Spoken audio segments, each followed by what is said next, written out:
Eu vou só fazer um brinde antes. Então, peraí.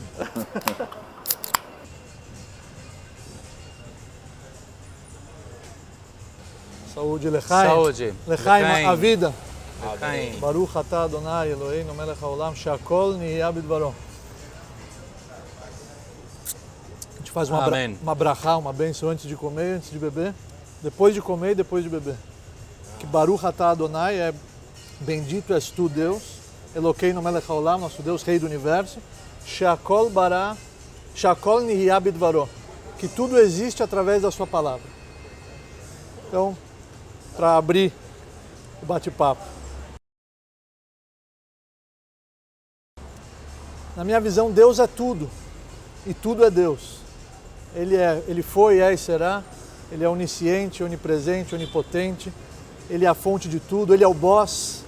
Ele que nos dá forças e total condições de trabalho para que a gente possa, através do nosso livre-arbítrio, exercer e concretizar a nossa missão aqui na Terra. Para mim, para a tradição cristã, Deus é um grupo de pessoas. É uma comunidade de gente que se ama, de pessoas que se amam, o Pai, o Filho e o Espírito. E é um grupo de pessoas que atrai a humanidade, que esse grupo mesmo criou, atrai a humanidade para si, convida para amar junto com ela, para fazer parte da vida desse grupo e transformar o mundo a partir dessa vida. Para mim, Deus é o autor da vida.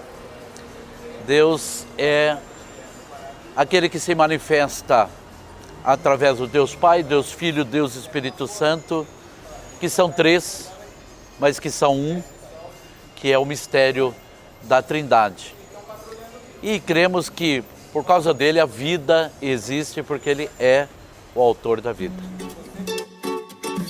Eu estava olhando aqui para a cerveja, eu lembrei de uma piada. É que uma vez um homem estava na varanda da casa com uma cerveja. Aí a mulher entrou e ele começou a falar, eu te amo, eu te amo. Aí a mulher falou, mas você que está falando ou a cerveja que está falando por você? Ele, não, sou eu falando com a cerveja. Eu olhei a cerveja e me lembrei. Se existe vida após a morte, existe vida após a vida. Esse mundo é um corredor e a nossa verdadeira essência é a nossa alma, é o nosso espírito. Esse é o nosso eu verdadeiro. O corpo é só a roupa, né? Ninguém vai falar que se eu fizer isso aqui, é o paletó que está se mexendo, é a minha mão que está se mexendo, é o meu braço que está se mexendo. Então o corpo é a roupa, mas é a alma que é a fonte da vida. Então quando chega o momento, o corpo fica e a alma sobe, e aí começa tudo. A nossa existência física é uma oportunidade que a gente tem para criar, para plantar com suor e colher com alegria no futuro. A alma é uma faísca divina, Deus soprou a vida dentro do ser humano que Ele criou na sua imagem, e a sua imagem, na verdade, são características divinas que existem dentro do ser humano. A bondade, o intelecto, a criatividade, tudo isso são características divinas que Ele soprou dentro do ser humano. E o ser humano aqui na Terra, ele tem o papel de evoluir, de crescer, de aprimorar o caráter, de superar as adversidades. E a Torá, que é a sua sabedoria infinita, é a base, é o pilar para que a gente possa seguir em frente com a cabeça erguida, com alegria, com bom humor, que é a nossa principal ferramenta em todas as horas. Então, se existe vida após a morte, existe sim, a vida começa nesse momento, que aí sim é uma evolução espiritual infinita e é tudo fruto das nossas ações aqui na Terra. A gente tem que aproveitar muito bem o nosso tempo aqui. It's now or never, como se fala. É agora ou nunca. Por isso que a vida é tão sagrada. E a vida é a nossa maior riqueza. Por isso que o hoje se chama presente. Então eu dou uma dica para as pessoas, para de reclamar, não adianta nada, quem mais reclama menos faz. Em vez de reclamar pelo que aconteceu ontem, faça hoje algo que irá mudar o amanhã. Nós falávamos disso quando chegamos aqui, do importante de reconhecermos o valor da vida no agora, né, no hoje, exatamente isso. Para nós no cristianismo, a vida começou, Deus a criou, mas ela não acaba nunca, ela é eterna, para sempre. Portanto, a morte é apenas um fenômeno da vida, um momento da vida. Ele não encerra. A vida é eterna, ela não acaba. Então, se há vida depois da morte, claro que há, porque a vida não pode ser vencida. Ela foi criada e ela dura para sempre. Talvez a única coisa que no cristianismo tenhamos de diferente da abordagem do judaísmo é a separação de alma e corpo, né? Na escatologia cristã, que é o nome que se dá a esse assunto, são 2000 anos de escatologia, em comparação ao judaísmo não é tanto, mas talvez seja nesses 2000 anos o assunto que mais gerou divergências e polêmicas. Para nós, o corpo e a alma são o que somos, juntos, nunca separados. E o que vai ao encontro de Deus somos nós inteiros, corpo e alma. E o corpo é glorificado porque ele não é isso que nós vemos aqui, ele é mais que isso. Mas é apenas, a meu ver, né, uma forma de dizer a mesma coisa, com outros elementos teológicos, mas no fundo é a mesma coisa. O mais importante é que a vida não termina nunca, por isso ela é tão valiosa e deve ser resgatada, protegida e defendida hoje, agora e bem vivida no humor, na alegria, hoje, agora. Eu creio que a vida após a morte, porque a morte ela entrou no mundo por causa do pecado. E o pecado ele trouxe a morte, e a morte dói muito. Estava conversando com o padre, falando da morte do meu genro, 30 anos de idade, e ainda mexe no meu coração, ainda mexe. É o resultado da morte. Mas Jesus Cristo ele disse assim: eu vim para que tenham vida e a tenham em abundância. Então Jesus veio para poder morrer na cruz e pagar o preço daquilo que nós não tínhamos preço para pagar. Então ele pagou por nós para que nós tivéssemos essa vida em abundância, uma vida eterna que vamos viver no seu reino, de acordo a palavra que nós temos estudado e aprendido, que é a palavra do nosso Deus tremendo e maravilhoso. Quando perdi o meu genro, eu disse uma palavra para minha esposa, disse para minha filha, uma palavra que Davi, ele disse quando ele perdeu o filho dele. Davi disse, quando perdeu o seu filho, nunca mais ele virá a mim, mas certamente um dia eu irei a ele. Essa é a esperança que eu tenho, por causa do sacrifício de Jesus e por saber que ele tem uma vida eterna e que não me cobra por isso. Foi ele que pagou por isso, foi ele que deu a sua vida por isso, não foi eu. Então não é por meu mérito, não é por minha capacidade, não é por mérito de ninguém e pela capacidade de ninguém, mas é por aquilo que ele fez, por amor de nós. Ele disse, eu vou e vou preparar lugar, e eu voltarei e os levarei para que vocês estejam onde eu estiver. É assim que nós cremos.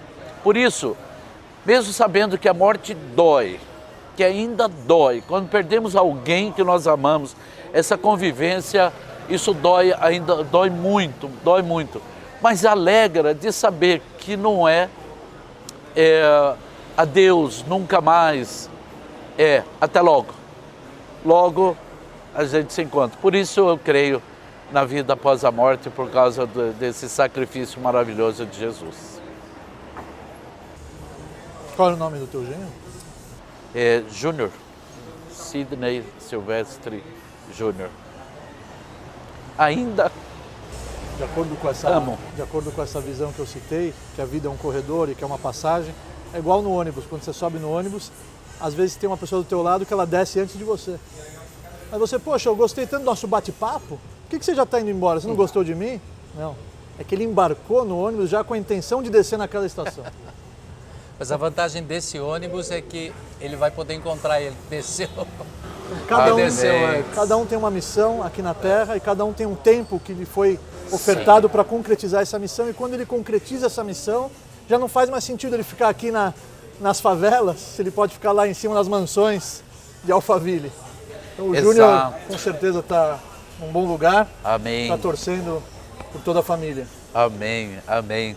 E é o que Eclesiastes fala, capítulo 13 de Eclesiastes, ele diz, tudo tem o seu tempo determinado e há tempo para todo o propósito debaixo do céu. Há tempo de nascer e tempo de morrer. E assim segue.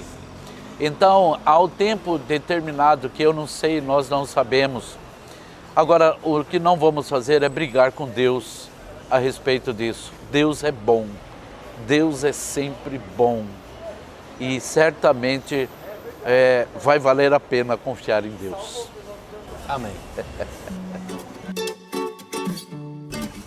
O inferno, pela visão judaica, não existe. Essa visão do inferno que as pessoas têm do gibi, com o diabinho, isso não existe. O que sim existe é a visão cabalística, que a Cabalá é a parte mística esotérica da Torá, que é a Torá oculta.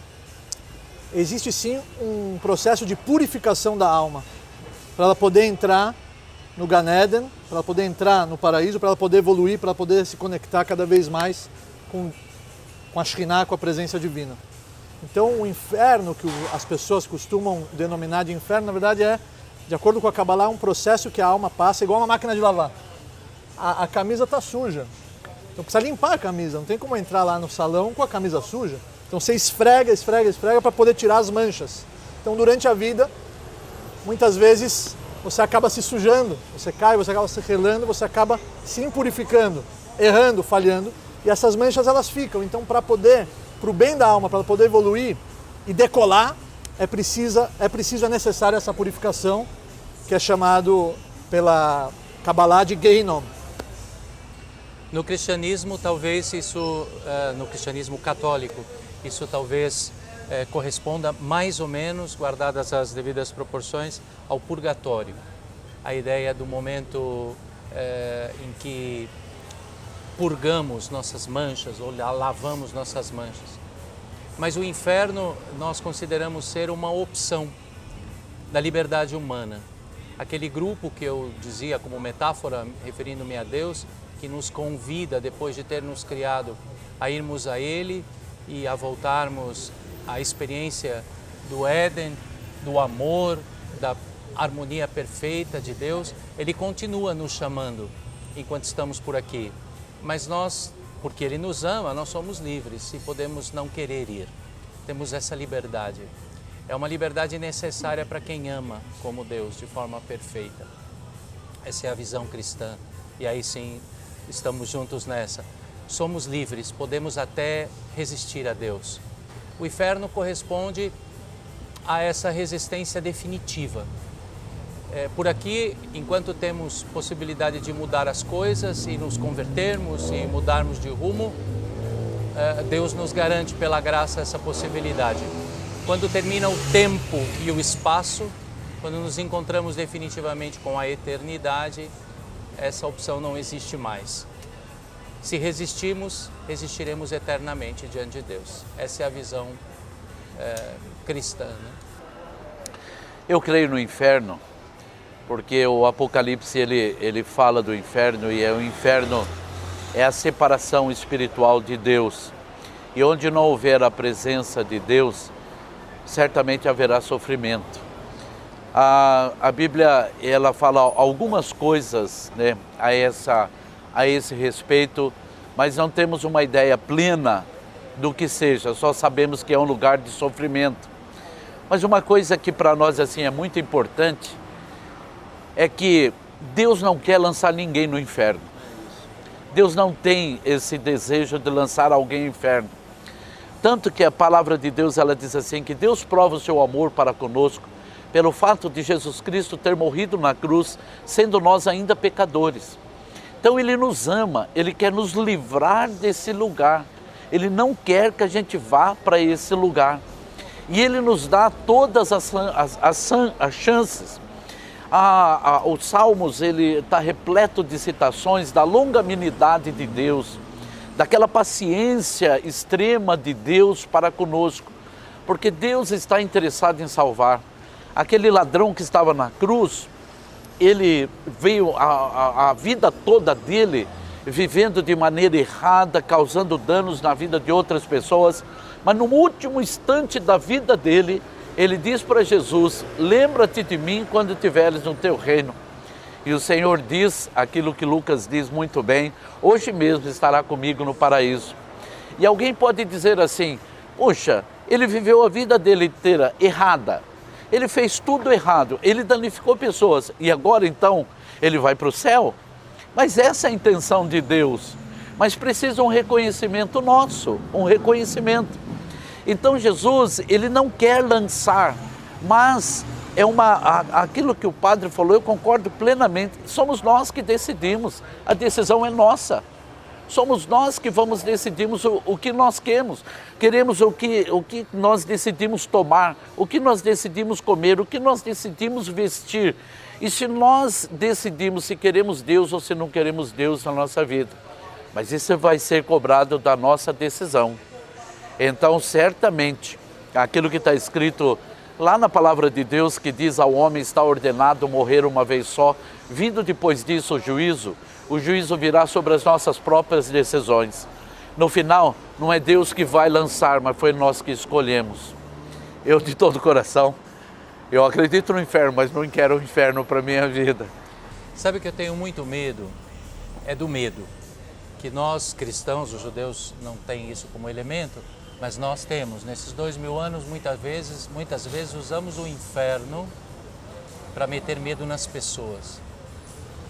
Isso me dá muito medo, porque esse medo não serve para nada, a não ser para causar um sofrimento tão grande quanto o do inferno ou quase. E para angariar pessoas, o medo nunca é uma opção. Então eu acho que devemos evitar ao máximo usar o inferno ou a desculpa do inferno para botar medo nas pessoas. Isso não pode, isso não vem de Deus. Padre, eu concordo plenamente, tanto que a palavra de Deus diz assim, que o perfeito amor lança fora o medo. É isso. Então, não é pelo medo, mas é pelo amor, Isso eu sou plenamente a favor, hein? E a pessoa querer trazer pessoas para a sua religião, impondo o medo. Não foi assim que Jesus agiu. Jesus não colocou medo em ninguém, tanto que as criancinhas, elas vinham até Jesus, os adultos quiseram impedir. Nós é que inventamos isso. Mas Deus não coloca, o perfeito amor tira o medo. Então concordo plenamente. Os judeus estão livres disso, porque eles não chamam ninguém para a sua própria, como nós, né, mais proselitistas e tal, não é da natureza identitária, né, do judaísmo. E também não ter um inferno é o alívio, né? No discurso, ao menos. Existe uma passagem, Derachei Adarchei Noam, que os seus caminhos são agradáveis. É agradável, é prazeroso. O rei Davi escreve, Kirvat Elokim Litov. Toda essa proximidade com Deus é bom para mim. Então, se alguém está impondo, aterrorizando, manipulando, usando o medo, aterrorizando as pessoas, deixando elas aflitas, não é a Torá, não é o judaísmo, não é a herança espiritual, é outra coisa. Igual uma vez uma pessoa pegou um táxi e aí ela deixou as malas lá embaixo, falou para o porteiro levar as malas, só que não tinha elevador, era um predinho baixo. E aí ela estava esperando, cadê o porteiro com as minhas malas? Onde é que ele foi com as minhas malas? De repente ela vê o porteiro ofegante. Falou, você não trouxe as minhas malas. O porteiro, mas você nem viu, eu deixei elas no corredor. Minhas malas são leves. Você está ofegando, está suando, quer dizer que você pegou outras malas que são pesadas, as minhas são leves. E realmente ele trocou de mala. Então, Derachei Adarchei Noam, os caminhos são agradáveis. E esse tipo de comportamento é triste. Nós enxergamos isso em alguns pontos, em alguns núcleos, e realmente é lamentável. A minha metodologia e a minha missão é sempre orientar com amor, com carinho, abraçando e mostrando. Eu não sou o dono da verdade, eu simplesmente estou aconselhando e transmitindo algo que eu recebi do meu pai, do meu avô, do meu bisavô, dos meus mestres, e é uma herança milenar. Então, nesse ponto eu concordo com o padre, medo jamais, e sim mostrar a doçura. Não tem como você explicar para alguém o gosto do mel. É doce, se ele nunca comeu mel, ele tem que experimentar para sentir a doçura. Jesus então, falou isso, essa é a metodologia que a gente Meu peso usa. é leve.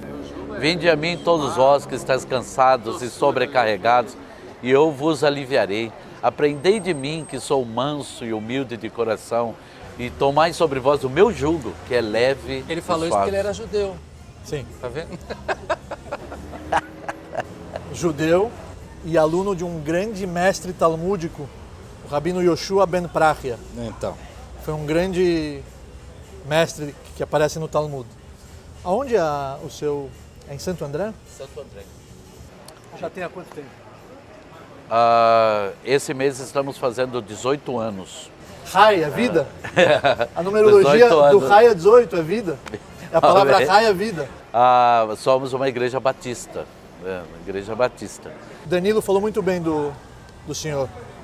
Falou que você foi uma figura muito importante e que ajudou ele nos momentos mais difíceis da vida dele e que você foi muito humano e que ele é muito grato à sua pessoa. E eu fiquei lisonjeado de estar compartilhando esse momento depois de tantos elogios. Pastor Almir, ele falou. Pastor Almir é o cara, assim que ele me falou. Estou repetindo as palavras do Danilo. É gentileza, é gentileza. Não, né? parece que não. Parece que não é, não. Todo esse mundo que existe hoje é um processo de tikkun. O que é tikkun? É a retificação do erro de Adão e Eva. Quando eles pecaram Be'etz Hadat, no fruto da sabedoria, eles causaram um declínio espiritual gigantesco em todo o mundo. E para esse patamar regressar ao nível espiritual que era antes do erro de Adão e Eva, foi necessário 6.000 anos de retificação. Então nós estamos no ano 5.779, todos os anos em Rosh Hashanah, que é o nosso ano novo, que é a cabeça do ano, a gente relembra o aniversário da criação do ser humano, de toda a humanidade, é o nosso aniversário. E nesse momento é um momento de reflexão. O ano novo judaico é diferente um pouquinho do Réveillon, que vocês estão acostumados, que tem fogos e bagunça.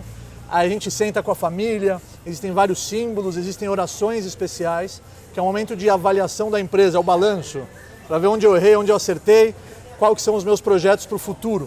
Então, depois desse processo de retificação, desse tikkun, o mundo ele vai regressar para esse patamar, e aí vai entrar em vigor o mundo vindouro, que é a conexão máxima das criaturas, das almas com o Criador, que é a fonte de todas elas.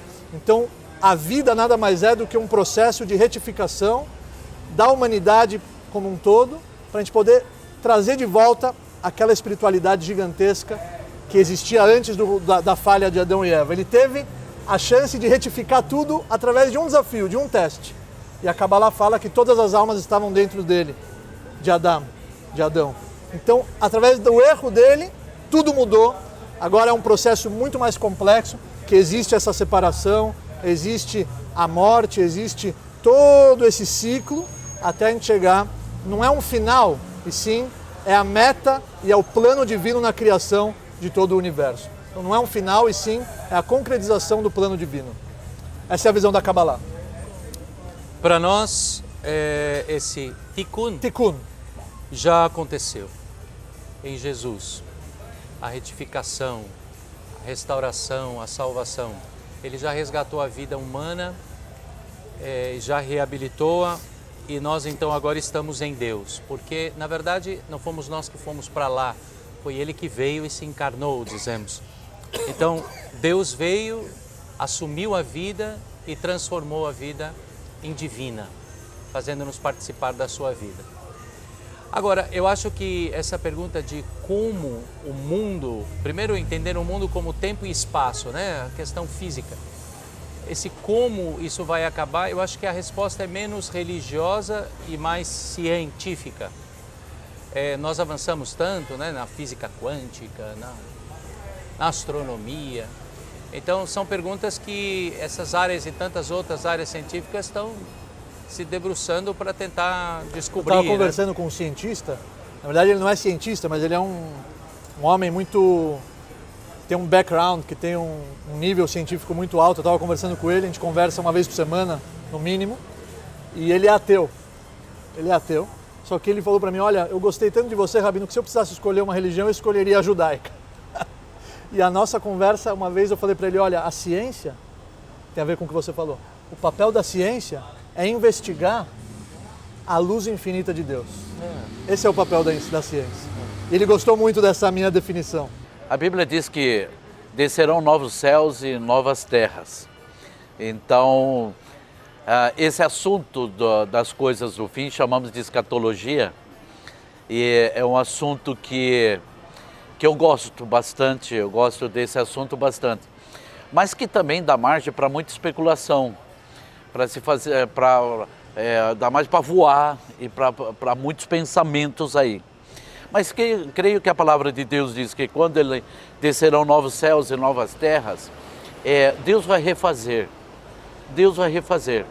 Quando Adão e Eva estavam no paraíso, naquele lugar eterno, e nós não sabemos quanto tempo eles viveram ali, mas eles estavam naquele lugar, e quando eles saíram daquele lugar, uma palavra foi dita para Adão e Eva que foi assim: maldita é a terra por vossa causa.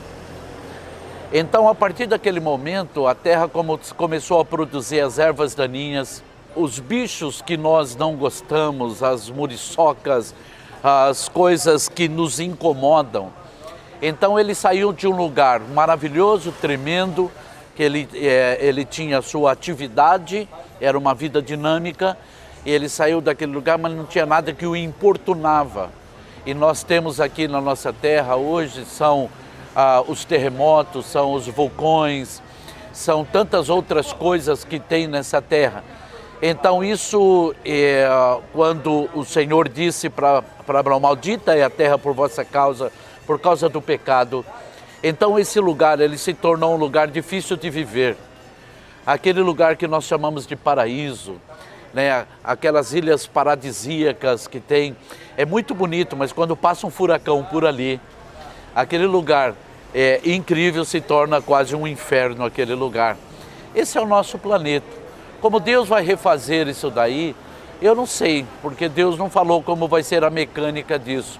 Mas eu creio na palavra que diz que Ele vai fazer com que desça novos céus e nova terra. E é a palavra dele vai se cumprir, isso eu creio. Uma vez perguntaram isso para Jesus, com outras palavras, e ele disse que isso ele não sabe e ninguém sabe, porque eu acho que para nós, independente da religião, é mais importante do que saber como vai terminar, o que é que a gente tem que fazer enquanto não termina. Tem muita coisa que, sim, a graça de Deus vai fazer, mas tem muita coisa que a graça de Deus vai fazer por mim, através de mim, né? Então, não é porque eu sei que um dia isso tudo aparentemente vai acabar, que eu vou desistir de fazer o que eu posso para salvar. E aí, não só o planeta, mas as pessoas, né? Às vezes nós desistimos das pessoas, porque a religião dela não é a minha, porque a cor da pele dela é diferente da minha, porque o tanto de dinheiro que ela tem no bolso é diferente do meu, porque o partido político é outro, a ideologia é outra. Aí desistimos da pessoa e acabamos com o mundo nessa hora, né? E aí a escatologia tem que ser restaurada. Eu acho que no fundo Jesus nos ajuda quando Ele não nos dá essa resposta lá, essa dinâmica, essa estratégia de Deus. A gente tem muito por fazer ainda. Há uma palavra no livro de Deuteronômio que diz que as coisas reveladas pertencem ao homem e as coisas ocultas pertencem a Deus. Mas uma coisa que eu concordo assim, plenamente com o padre é que não adiantaria nada eu ser doutor em escatologia e saber tudo de escatologia e virar as costas para um ser humano. E perder o tempo de nós estarmos num bom diálogo entre o ser humano. Eu poderia saber tudo sobre isso, conhecer toda a ciência, mas se eu não tiver amor, é o que 1 Coríntios capítulo 13 fala, do amor. Então, o conhecimento de todas as coisas, né, estou falando bem na questão da escatologia, não pode fazer com que eu quebre o maior mandamento. E o maior mandamento é amar a Deus sobre todas as coisas. E o semelhante a Ele é amar o meu próximo como a mim mesmo. Então, eu não posso esquecer disso. Então, como vai acontecer, puxa, há uma expectativa de como vai acontecer. Mas como eu estou vivendo hoje é que vai fazer toda a diferença. Concordo com ambas as falas que o hoje é muito importante, vai fazer toda a diferença, mas a gente precisa saber qual que é a meta. Se você não sabe a meta, você vai estar às vezes desperdiçando a energia, você não vai estar potencializando a sua força no que realmente vai te levar até o endereço que você precisa chegar. E sobre isso que você falou, de amar o próximo como a si mesmo, houve um sábio que, na minha opinião, toda a Torá que existe hoje, todo o judaísmo que existe hoje é em mérito dele, porque ele tinha 24 mil seguidores, 24 mil alunos, o nome dele era Rabi Akiva, e ele perdeu os 24 mil. Os 24 mil alunos morreram. E ele podia muito bem largar tudo e falar, chega, não vou ensinar mais, já vou pendurar as minhas chuteiras. Ele ensinou mais 5 sábios, desses 5, um deles era o Rabino Shimon Bar Yochai, que escreveu o Zohar, que é a obra máxima da Kabbalah, por exemplo. E ele falava, uma grande regra da Torá é amarás ao próximo como a si mesmo. Alguém que ele acumula conhecimento, mas não vivencia e não pratica isso, ele é como se fosse um burro com vários livros nas costas. Essa é a diferença do sábio para o inteligente, na minha visão. O sábio é aquele que aplica a cultura que ele absorveu durante a sua vida. Então a gente tem que buscar ser sábio. Olha, na minha visão, isso é uma missão. Você precisa ter a vocação para poder exercer um cargo de liderança. É uma responsabilidade gigantesca, vocês sabem o que eu estou falando. Você tem que ser o melhor amigo dos seus correligionários, dos seus seguidores, dos seus membros. Você tem que ser aquele que vai estar do lado dele na hora da tristeza, na hora da alegria, dando força. Você tem que abrir mão de muita coisa da sua vida particular em prol do bem-estar do grupo, da comunidade. Mas no meu caso eu amo o que eu faço e eu sinto isso como uma missão. Eu percebi isso quando eu tinha 16 anos, é uma coisa rara, porque normalmente você descobre isso com uma idade mais avançada, mas com 16 anos eu já me identifiquei com isso, porque eu tive um professor, um mestre que me ensinou no colegial, que ele abriu mão de muita coisa para poder se dedicar em prol de um ideal nobre. Então isso mexeu comigo, eu falei, eu também quero fazer algo grande, eu quero dedicar minha vida em prol de um ideal nobre. Então, não existe o ponto ruim, existe sim um sacrifício que você tem que fazer em prol do bem-estar do grupo, da comunidade, da humanidade. Você tem que abdicar às vezes de confortos momentâneos em prol de benefícios futuros. É um grande prazer, é uma alegria, é uma vocação, você tem que amar, porque senão você não vai conseguir impactar. Se você não compra o produto, você jamais vai conseguir vender ele para outra pessoa. Você tem que amar e o que sai do coração entra nos outros corações. Não é verdade? É verdade. E eu acho que também o aspecto assim, quando eu como líder religioso me esqueço que tudo o que eu faço enquanto líder religioso não é para mim, é para uma obra que não me traz nada, não me constrói, mas constrói um projeto que não sou eu e nem é para mim, quando eu me esqueço disso, as coisas se tornam muito ruins para mim e para a minha comunidade. Eu acho que a liderança religiosa, diferente de qualquer outra liderança, ela tem que sempre manter muito claro, especialmente para o líder, a vocação dele é 100% altruísta. É para a comunidade, como você diz, né? É para fora, nunca para dentro. Quando é para dentro, o líder vai ficar preocupado com o aplauso, com o sucesso da obra, com o tanto de dinheiro, a vaidade. Com a vaidade. E isso vai estragar a vida do líder e vai estragar muito, ou vai trazer muito sofrimento à comunidade. Eu acho que isso é o ruim, a nossa vaidade, e quando a gente esquece que o que eu faço como líder é para os outros. Algo muito importante também, na minha visão, é pensar grande e sonhar alto. Porque quando a gente terminou a nossa formação em Israel, eu fiquei 8 anos lá, a última coisa que nos foi transmitido foi o seguinte: se vocês esquecerem aqui, muitas das coisas que foram abordadas não tem problema, mas jamais se esqueçam de sonhar. Isso é muito importante. Hoje nós temos aqui em São Paulo 4 centros jovens que abraçam uma média de 600 jovens.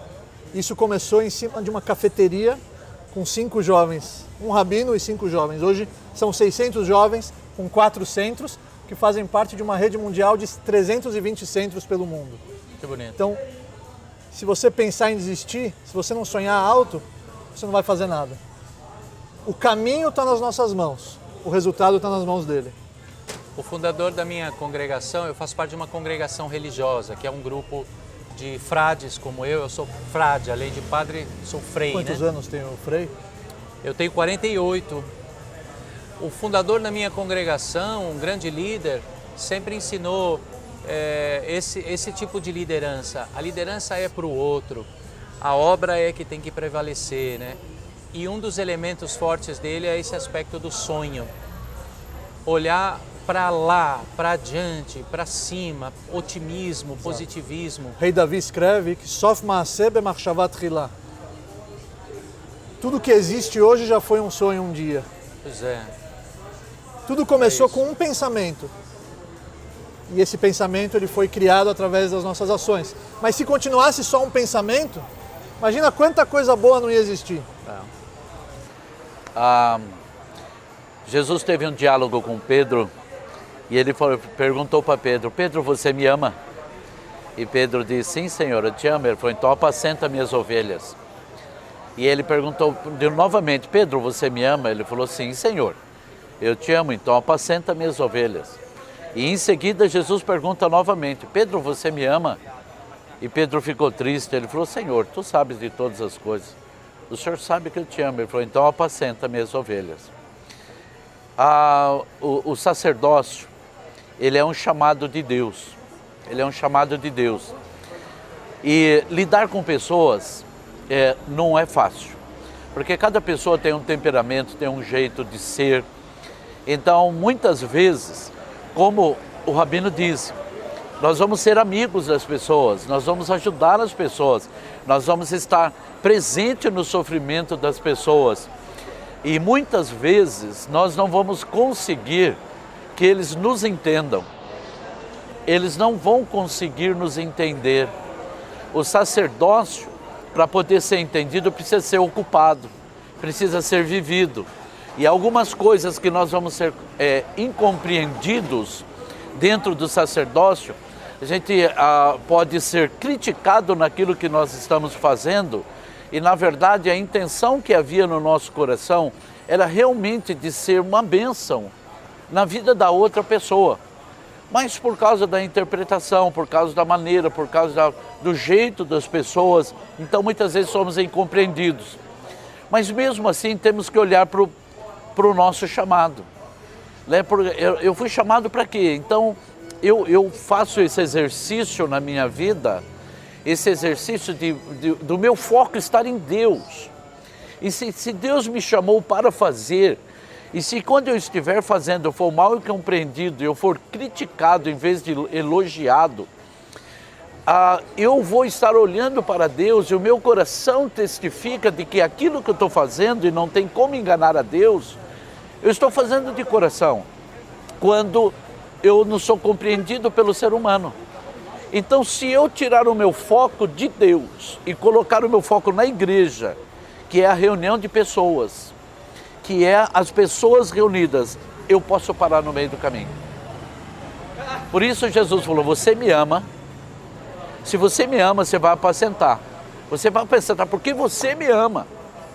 Porque chega um momento que nós não vamos ter força por nós mesmos, mas como nós estamos olhando para o Criador, vamos continuar fazendo e motivados. Motivados. Ninguém falou obrigado, ninguém agradeceu, mas não precisa. Eu sei por que eu estou fazendo. Quando você faz sem a expectativa de receber algo em troca, você jamais vai se frustrar. Exatamente. A frustração é fruto de uma expectativa que não deve existir. De um sonho mal sonhado. Não deve existir. Exato. Sagrado. A família é sagrada. Quando um homem e uma mulher se relacionam, eles estão, entre aspas, se associando a Deus para trazer as almas para o mundo. Não tem nada mais sagrado do que isso. E a constituição de uma família, a família é a base do sucesso pessoal, do sucesso profissional, é algo que inunda a humanidade de valores positivos. É uma responsabilidade muito grande, porque você recebe uma alma pura Você tem que preservar a pureza dessa alma, educar e direcionar, igual o rei Davi escreve, que a educação dos filhos é igual uma flecha que está na mão do arqueiro. Enquanto ela está na mão do pai, do educador, você consegue direcionar. Mas depois que ela sai, para onde você direcionou, esse é o caminho que ela vai traçar, esse é o caminho que ela vai seguir. É algo sagrado. Para mim, sagrado, dom de Deus, algo maravilhoso, positivo, que faz parte da minha vida, do meu ser, não só dos meus hormônios, mas do meu ser, do meu corpo. É verdadeiro dom de Deus. E acrescento que é uma escolha o que fazer com esse dom, né? Não é uma escravidão. Eu faço com o sexo um dom que Deus me deu, aquilo que as minhas escolhas e decisões na vida vão me dando oportunidade de fazer. Isso se dá no matrimônio, a escolha que eu faço com o meu sexo no matrimônio. Isso se faz também no celibato, na castidade. A escolha. Eu acho que o bonito que Deus nos garantiu com o tipo de amor com que Ele nos ama foi a possibilidade de escolher sempre. Diferente dos animais, eu sempre brinco que quando tem uma cachorra no cio, num quintal, e passa um cachorro por fora e ele para e ele vai ficar ali o quanto ele puder para tentar entrar no quintal. Você nunca vai ver um cachorro passar no portão, olhar, ver a cachorra e dizer assim, essa cachorra eu não gostei. Não, ele não tem essa opção, ele não tem a opção de escolha.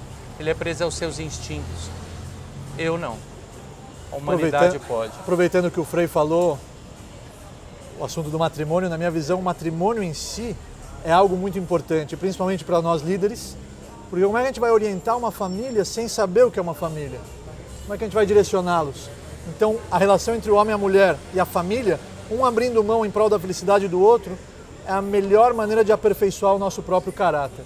Então, isso é algo muito, muito bonito e belo, principalmente no judaísmo. Sexo, como eu vejo o sexo, é para a procriação, mas também é uma fonte de prazer que Deus deu ao casal. Apóstolo Paulo, quando ele está falando sobre o casamento, ele fala então, lá no livro de Efésios, ele fala, maridos, amai vossas mulheres, assim como Cristo amou a igreja. Então ele faz um paralelo do casamento que é com Cristo e a igreja. Então esse paralelo precisava estar à altura daquilo que ele está falando. Então o matrimônio é onde nós vemos que o sexo pode ser celebrado com a bênção de Deus, aonde Deus se faz presente naquela celebração sexual. Vai gerar prazer para o homem, vai gerar prazer para a mulher, pode ter a procriação e vai glorificar a Deus. Agora tem os limites que Deus coloca, marido. Então você precisa viver com a sua esposa com entendimento. A palavra de Deus recomenda que nós temos que ter entendimento para viver com as mulheres. Então o homem ele precisa realmente desse entendimento para que a sua relação sexual com a sua mulher seja uma relação de amor, de prazer, de respeito a ela, de respeito a ele e os dois de respeito a Deus. E é muito interessante isso que você falou do respeito e do amor entre o casal. Muitas vezes acontecem conflitos dentro do casal porque o homem quer agradar a mulher quer agradar o homem, mas eles não sabem como agradar um ao outro. Não basta querer agradar, tem que saber como agradar. E o homem tem que saber que a mulher é diferente dele, e a mulher tem que saber que o homem é diferente dela. Então, entendendo essas diferenças, um vai se esforçar para poder dar a atenção que ela precisa, dar o carinho que ele precisa, e essa é a beleza do casamento. É uma fábrica de aperfeiçoamento do caráter constante, diariamente. E eu posso falar um pouquinho de casamento, porque eu tenho 39 anos de casamento. Só que me falaram que a sogra não é bom ter o nome de Esperança. Por quê? Porque a esperança é a última que morre. Que maldade. Brincadeira. 39 anos de casado. 39 anos. A sogra está viva? Está viva. A minha sogra é uma bênção, a minha sogra é uma bênção. Eu não tenho que reclamar dela de jeito nenhum. 39 anos. Minha sogra também é boazinha, eu só fiz a piada para dar uma... Ela vai estar vendo aqui? A minha não é tão boa assim, mas... Eu não tenho sogra. Um meio importante para conquistar um ideal, um fim nobre.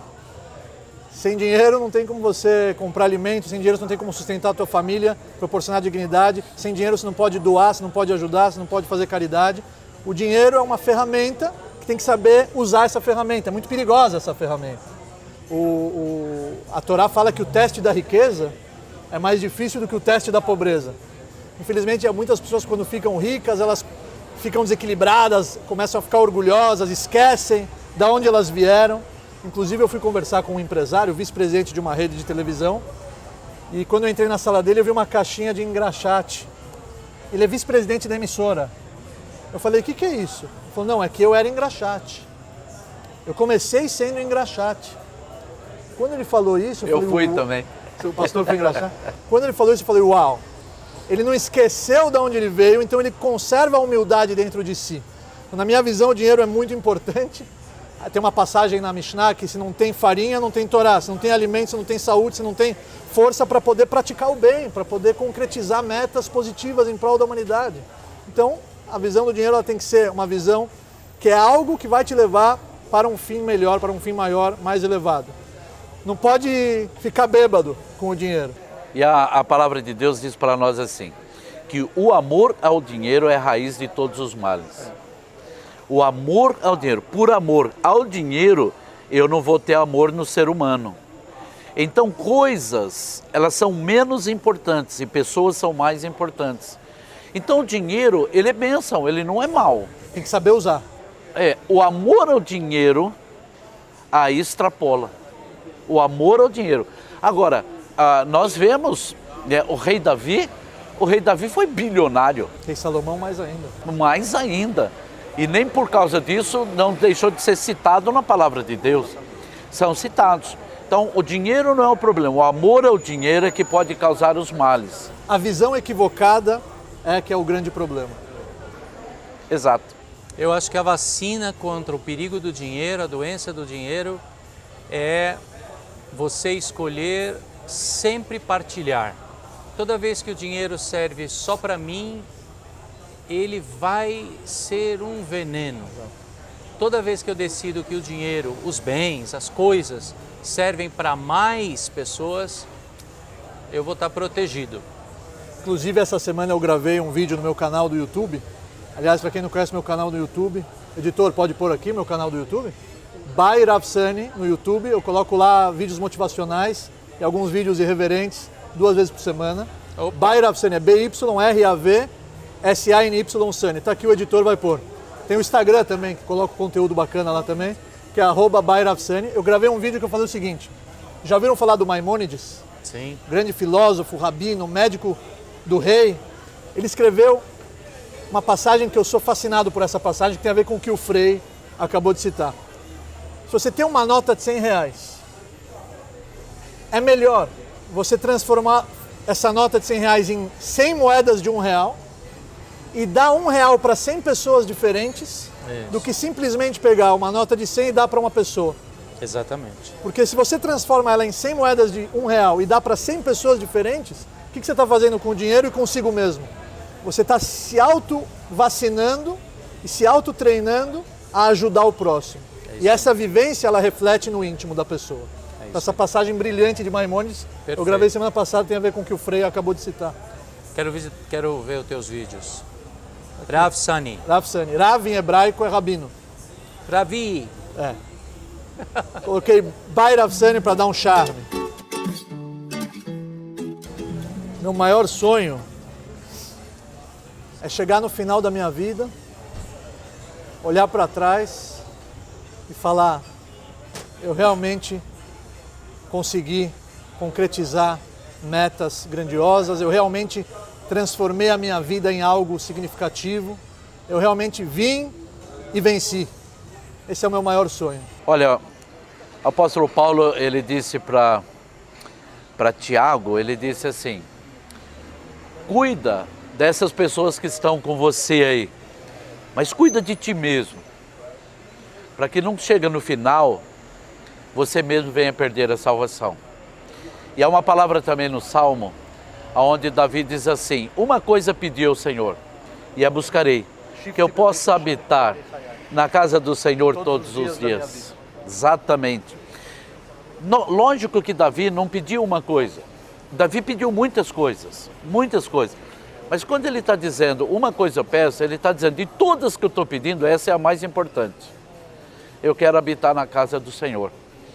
Eu já fui menino, eu já fui jovem. Quantos anos tem o pastor? E agora tenho 59 anos de idade.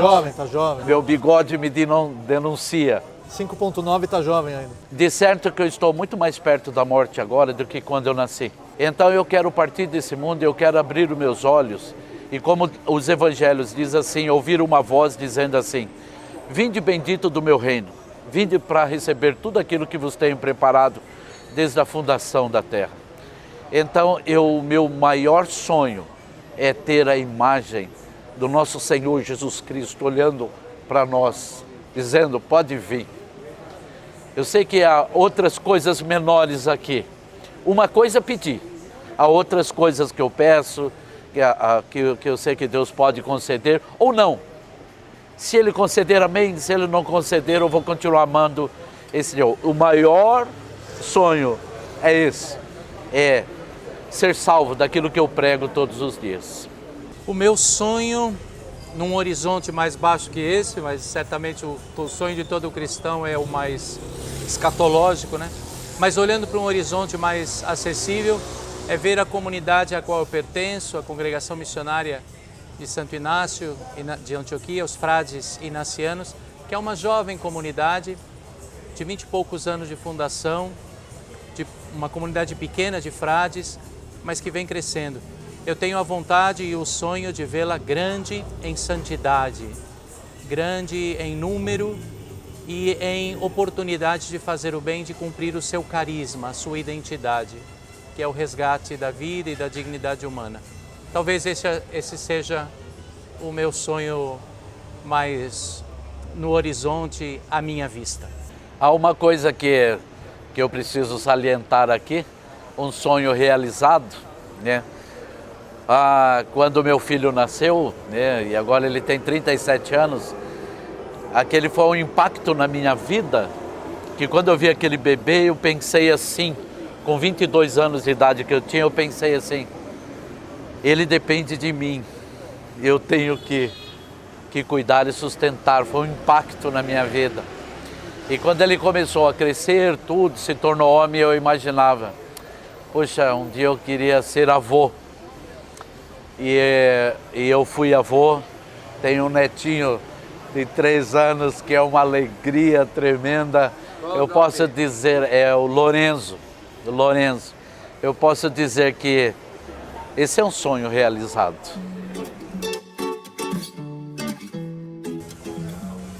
Quem sou eu para falar qual que é o pior? Mas na minha visão, a ignorância é o fruto de toda a tristeza.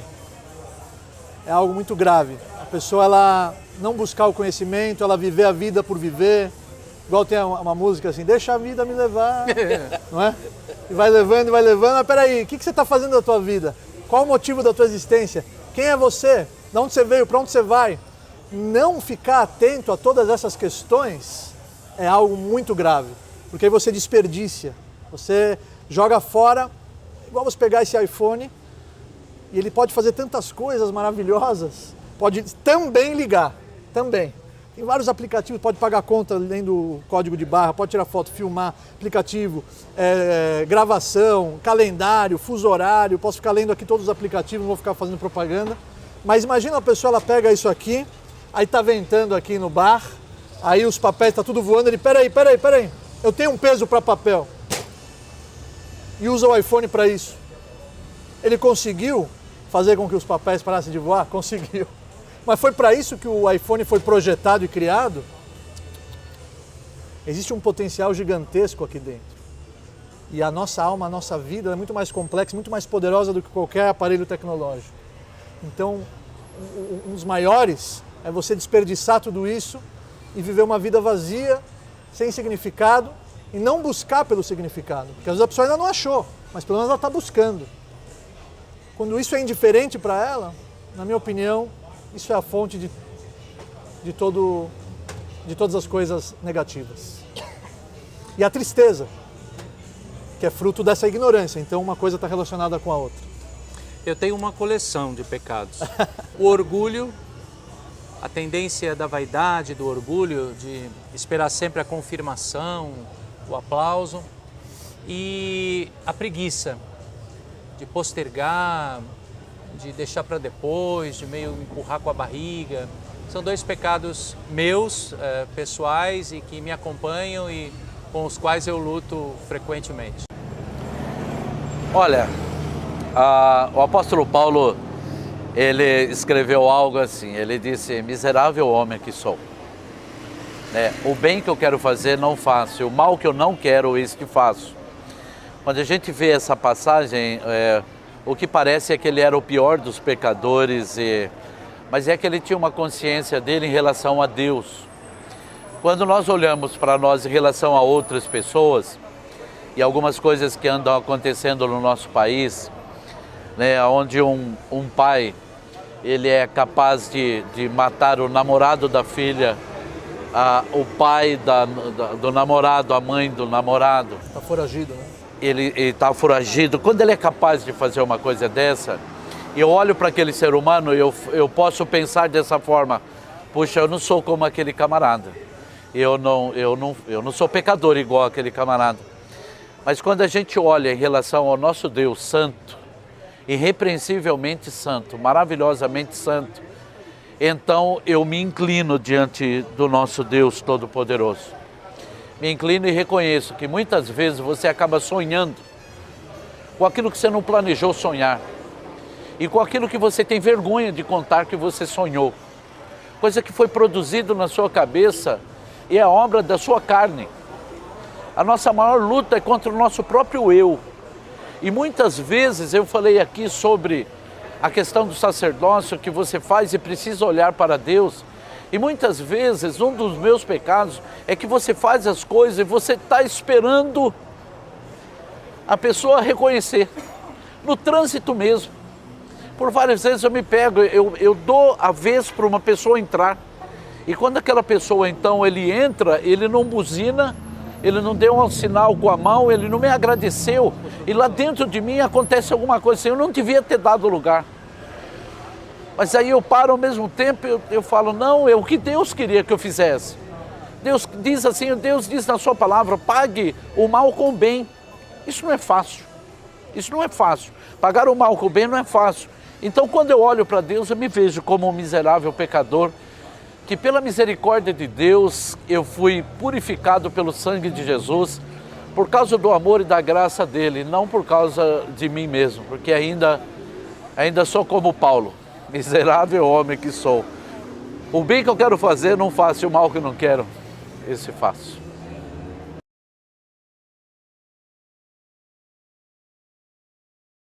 Eu vou falar da religião como um todo. Qual é a maior contribuição? Valores. Os valores são os freios dos instintos mais viéis do ser humano. Os valores, eles são essenciais, não somente quando a gente conecta isso ao sucesso profissional ou pessoal, e sim quando a gente conecta isso à família. Igual eu comentei, que a família é o que tem de mais sagrado e a família é a base do sucesso pessoal e profissional de todos nós. Então esses valores nutrem toda a humanidade e a sociedade com respeito, amor, consideração.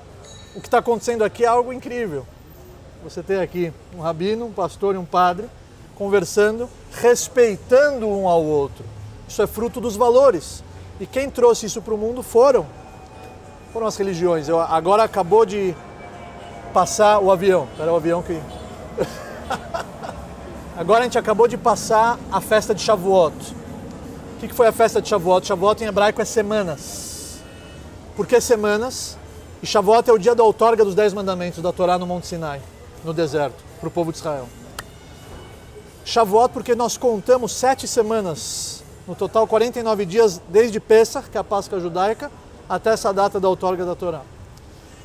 E esses 10 mandamentos, eles nutrem até hoje a sociedade e o mundo com valores éticos e morais. Então essa é a maior contribuição, na minha opinião.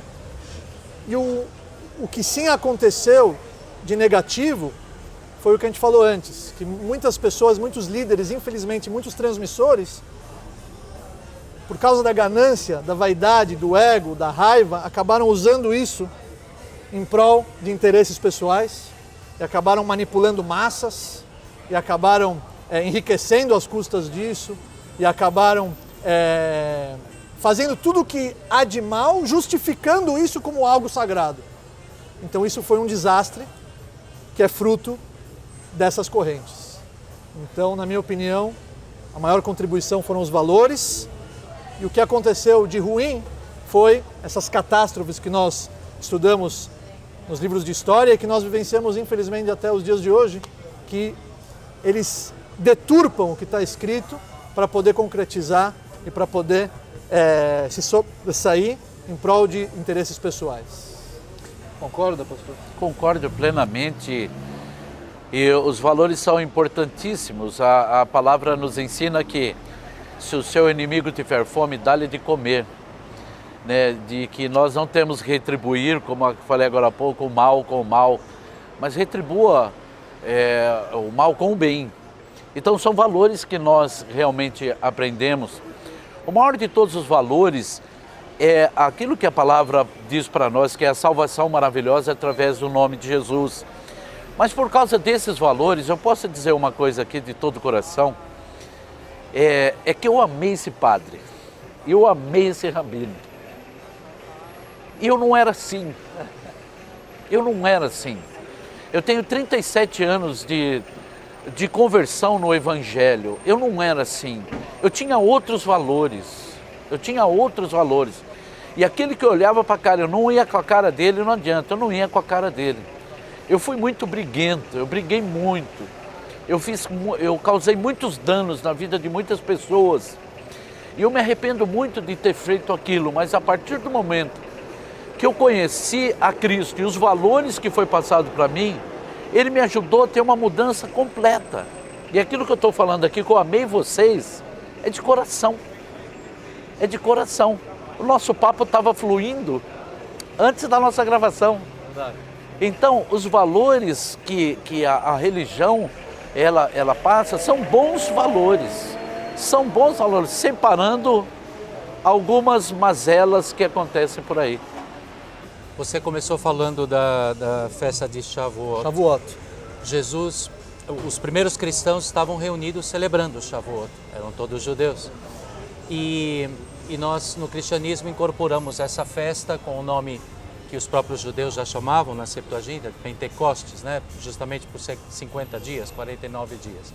E eu acho que a coisa melhor que a religião carrega e aporta ao mundo é a possibilidade dos valores serem testemunhados, entregues. E a coisa pior é ligar as pessoas, porque nós aportamos valores para que as pessoas se encontrem. Foi para isso que Jesus reuniu os seus, para as pessoas se encontrarem, se ligarem, formarem comunidade, para amar, perdoar, incluir, tolerar, superar as diferenças. Isso é o melhor que a religião pode aportar. O cristianismo tem isso como vocação primeira. E o pior é quando a gente liga as pessoas a listas de obrigações, proibições, a religião como estrutura institucional, ao que tem que ser feito, ao que não pode ser feito. O Papa Francisco, um grande homem, hoje temos na Igreja Católica, e ele diz isso: a nossa religião não é uma lista de obrigações e de proibições. Se for isso, ela é nojenta. A nossa religião é uma pessoa. Jesus é uma pessoa, para que nos lembremos dessa vocação. A nossa religião precisa ligar, unir, promover comunhão. Se não for assim, ela se serve para alguma coisa, é só para coisa ruim que ela vai servir. Ô padre, nós Nós concordamos plenamente, porque nós evangélicos costumamos dizer, nós não temos religião, nós temos Jesus. Essa ideia Eu falo é para os muito meus oportuna. alunos que o judaísmo não é uma religião, é um modo de vida. É uma herança espiritual que nós recebemos há mais de 3.500 anos atrás.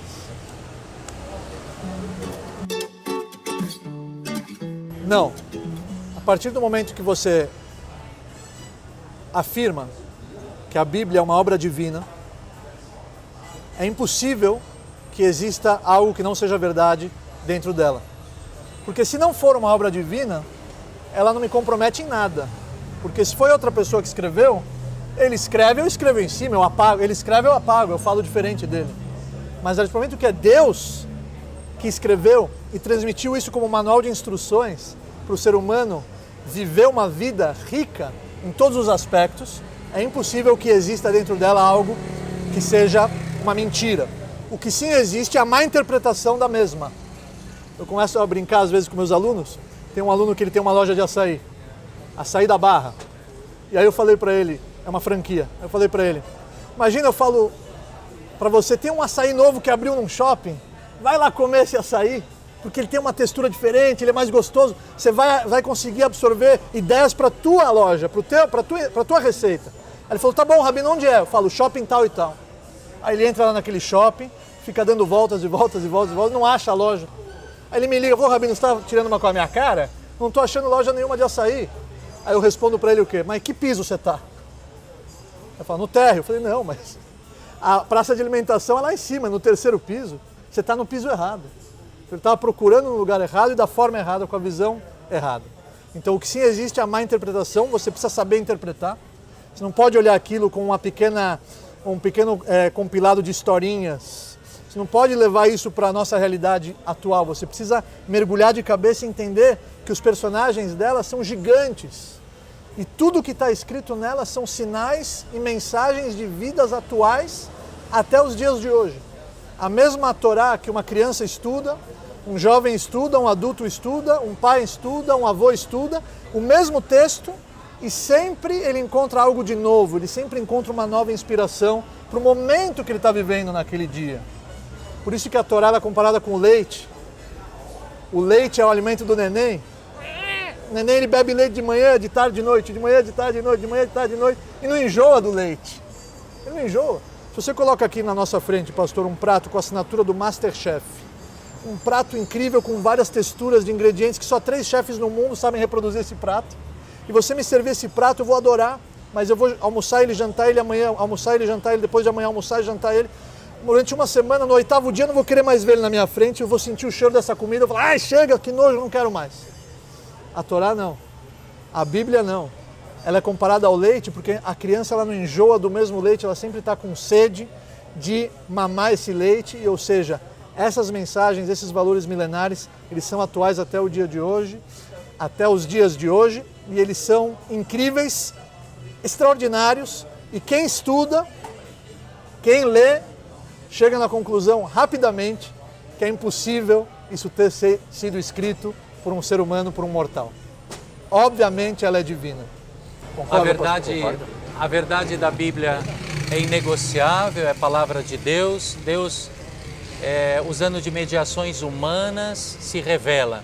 Então, na história, na vida, nos acontecimentos, na natureza, nos textos, nos discursos, nas narrativas, na poesia, tudo que a gente lê lá, Deus nos fala. Então, a verdade é o que Deus tem a nos oferecer e ela sempre vai nos libertar. O que encontramos no processo de leitura, de interpretação, de subida dos andares, elementos textuais que precisam ser decodificados, interpretados, compreendidos, né? Então, e isso quem nos ajuda a fazer são as ciências. É a literatura, é a teoria literária, são as ciências, todo o aspecto interdisciplinar de leitura da Bíblia hoje tão avançado no cristianismo, também no judaísmo, né? Isso é importante e é bem-vindo. Mas a verdade, ela é inesgotável e nos liberta. E nós cremos que a Bíblia é a inerrante palavra de Deus e cremos dessa forma, que a Bíblia, ela não contém a palavra de Deus, ela é a palavra de Deus. Então não há erro, mas a questão da interpretação, que é o estudo chamado hermenêutica, né? Aí é que faz toda a diferença muitas vezes, né? Precisa ser respeitado o texto e o contexto de tudo aquilo que está ali. Mas cremos que é a palavra de Deus. Eu posso dizer, ela mudou minha vida. Ela mudou a minha vida, de dentro para fora. De dentro para fora. Por fora a gente pode ser o que quiser. Ainda mais com as cirurgias plásticas que tem por aí. Mas para mudar de dentro para fora, tem que ter um poder maravilhoso e tremendo. E a palavra de Deus, Eu nasci numa casa que não é praticante. Meu pai e minha mãe não são religiosos, digamos assim. E eu nasci nessa casa, então por que eu comecei a praticar? Quando o judeu faz 13 anos, é o processo, a transição da infância para a fase adulta, é o bar mitzvah. É o bar mitzvah. A partir desse momento ele é um adulto, ele é um ben mitzvah, ele já é filho do preceito, ele já tem a responsabilidade, ele é visto como um adulto. O menino com 13 e a menina com 12, o bat mitzvah. E quando eu comecei a estudar para o meu bar mitzvah, eu me apaixonei pela Torá. Me apaixonei por ela. Eu brinco com meus alunos que ela é minha namorada. Me apaixonei, foi amor à primeira vista e eu encontrei nela as respostas para todas as minhas perguntas. Ela transformou a minha vida e foi lá que começou aquela ideia na minha cabeça, olha, quando eu crescer eu vou querer compartilhar isso com os outros jovens, com a juventude em geral. Porque existem muitos que estão perdidos por aí, que nem fazem ideia da doçura e da magnitude dela. Então ela transforma realmente. E acho que as nossas religiões aqui representadas não são religião de livro. Nós não somos uma religião de livro, nós somos uma religião da palavra. Isso é muito diferente, porque só o livro ensina, convence, mas o que vocês dois testemunharam aqui não é um convencimento, nem um aprendizado, é uma sedução. A palavra seduz.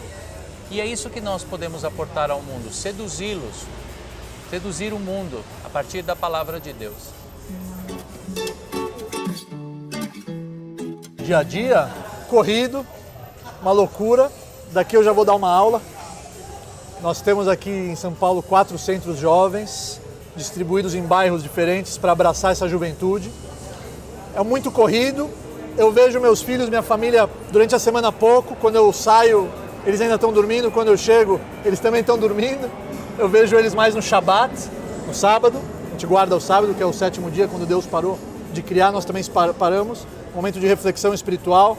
Um dos maiores presentes que o povo judeu recebeu é o Sabat, o Shabat. Mas eu amo o que eu faço. Então isso não é um desconforto, pelo contrário, é um prazer. Então por mais que é corrido, a gente vai, palestra, aula, viaja. Agora eu estava em Madrid com um grupo de 26 brasileiros num congresso mundial dessa rede mundial de centros jovens pelo mundo. A gente ficou lá uma semana intensa, uma programação, a gente visitou 3 cidades. Era aquela correria e evento, e palestra, e refeições, e debates. Mas quando você faz o que você gosta, com aquele velho ditado, quando você faça o que goste, jamais precisará trabalhar. Então o nosso dia a dia, imagino que o de vocês também, de qualquer líder comunitário, é muito corrido. Mas é uma alegria, é um prazer e é uma lição a cada dia. A gente aprende com tudo, principalmente com os alunos. Eu sou pároco, sou responsável por uma paróquia, uma unidade de uma comunidade cristã, católica. Sou professor na faculdade de teologia da Unisal, na área de Bíblia. Sou professor de língua grega, estudei grego antes de entrar na religião, estudei grego com letras clássicas. Fala grego fluente? Falo grego moderno, fluente, mas sou professor de grego antigo, né? Que também ocupa bastante o meu tempo. Depois sou responsável por um grande grupo. Filósofo é uma palavra grega, né? Filósofo é uma palavra grega. Filo é ser, filósofo é emprego. Filo é sem amigo. emprego. Seria bom, mas não é não. Aliás, seria ruim, é muito melhor que isso. Depois sou responsável por um grupo grande da Igreja Católica, se chama Legião de Maria. Sou também hoje superior da congregação dos missionários inacianos, dos frades inacianos. Enfim, meu dia também muito cheio e experimento essa boa sensação de que fui seduzido, amo o que faço, isso é o que significa para mim ser feliz e ainda arrumo o tempo de assessorar uma empresa internacional. Pronto. Qual empresa? É uma empresa grega que produz pêssego em calda. Olha só. Vocês já comeram pêssego grego, em algum momento da vida, porque é o pêssego que a gente come por aí. Saborosíssimos. Compre pêssegos gregos. Eu sou envolvido, né, diretamente com a nossa congregação. O meu trabalho, a maior parte do tempo, são com pessoas. Em outros momentos estou estudando para poder trazer os sermões, tudo que a gente precisa sempre estar bem preparado para isso. E além da administração da igreja, que é necessário, que precisa ser. Ou seja, se eu não tomar assim um certo cuidado, a igreja me engole. E eu não vou ter tempo mais para nada e nem para minha família. Então eu preciso da graça de Deus para administrar o tempo de forma que eu faça tudo o que tem que fazer e nem sempre dá para fazer tudo. Né? Sempre fica faltando coisa porque sempre tem mais para fazer do que capacidade que nós temos para realizar. Mas é aquilo, eu concordo plenamente, quando a gente está fazendo o que ama, o dia passa muito rápido E você demais. encontra tempo. Porque quando você dá prioridade para o assunto, você tem tempo. Não existe não consigo, existe eu não quero. Se você dá prioridade para os assuntos, você encontra tempo e consegue exercer.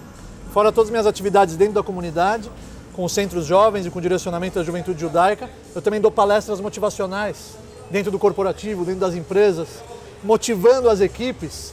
Eu me baseio nos valores milenares judaicos, mas a linguagem é acessível a todos. Também gravo no YouTube, igual eu falei. Então quando você ama o que você faz e você dá prioridade para o assunto, você encontra o tempo. Ele aparece. É isso aí. Verdade.